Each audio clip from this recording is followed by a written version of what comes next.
ഇന്ന് നമ്മുടെ ബ്രേക്ക്ഫാസ്റ്റ് എന്ന് പറയുന്നത് ഇറാനുകാരുടെ സ്പെഷ്യൽ ഹലീമും സോസേജ് ഓംലെറ്റുമാണ്. ഇത് നമ്മുടെ മലബാർ ഭാഗത്തൊക്കെ കിട്ടുന്ന സെയിം ഹലീം പോലെ തന്നെ, പക്ഷേ ഇതിൻ്റെ പ്രത്യേകത എന്ന് പറയുന്നത് ഇതിപ്പോൾ ഓട്സും ചിക്കനും വെച്ചിട്ടാണ് ഇത് ഉണ്ടാക്കിയിരിക്കുന്നത്.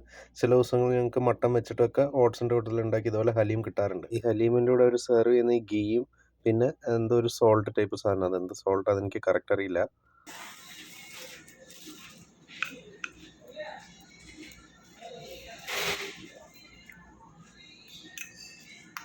കൊള്ളാം, നല്ലൊരു ഇതാണ്. അതായത് ഓട്സ് അങ്ങനെ കഴിക്കാൻ താല്പര്യമില്ലാത്തവർക്ക് ഇത് മിക്സ് ചെയ്ത് കഴിക്കുമ്പോൾ ചിക്കനും ചെല്ലും, ഓട്സും കൊള്ളാം, ടേസ്റ്റ് ഉണ്ട്. അപ്പം നിങ്ങൾക്കും ട്രൈ ചെയ്യാം ഇങ്ങനെയൊക്കെ. ഓട്സ് ഇഷ്ടമില്ലാത്ത ആ ഒരു ടൈമിക്ക് വെറുതെ ഓട്സ് കഴിക്കാൻ ഇഷ്ടമില്ല, പക്ഷേ നമ്മുടെ ഹലീമിൻ്റെ രീതിയിൽ ഇത് ഉണ്ടാക്കുമ്പോഴേ അടിപൊളിയാണ്. നമ്മുടെ സാധാ ഹലീം ഉണ്ടാക്കുന്ന അത്ര ബുദ്ധിമുട്ടില്ല ഇത് ഉണ്ടാക്കാനായിട്ട്. കാരണം ഓട്സും ബോയിൽ ചെയ്ത ചിക്കനും കൂടെ ഇട്ടിട്ടൊന്ന് കുക്ക് ചെയ്യുക, വേണ്ട സീസണിങ്സ് ഒക്കെ ചെയ്യുക, അത്ര തന്നെ ഉള്ളൂ. ഇനി ഞാൻ സോസേജ് ഓംലെറ്റാണ് കഴിക്കുന്നത്. നമുക്കിവിടെ ബ്രേക്ക്ഫാസ്റ്റിന് എന്നും ബോയിൽഡ് എഗ് ഉണ്ടാവും, പക്ഷേ നമുക്കതല്ലാണ്ട് വേറെ ഏതെങ്കിലും ടൈപ്പ് എഗ്ഗ് വേണമെന്ന് പറഞ്ഞാൽ അവർ അതിൻ്റെ രീതിയിൽ ഉണ്ടാക്കി തരും.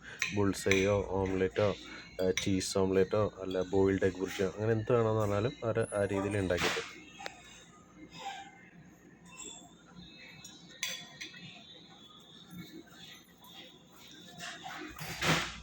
നിങ്ങളൊന്ന് ട്രൈ ചെയ്ത് നോക്കുക, അടിപൊളിയായിരിക്കും.